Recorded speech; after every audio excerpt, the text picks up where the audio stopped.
How to add a GIF to your Steam profile.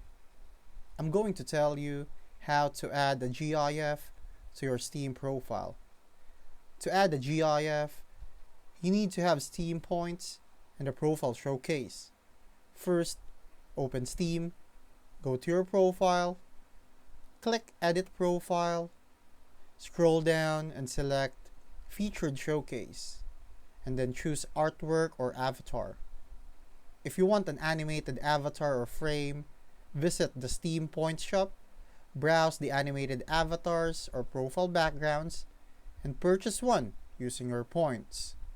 Once bought, go back to your profile, click Edit, and apply the animated element to your profile. But if you want to upload a custom GIF, you'll need to use the Artwork Showcase.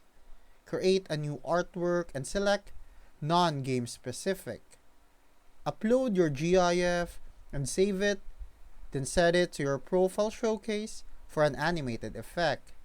Keep in mind that custom GIFs may require CSS tricks, which are mainly used by advanced users.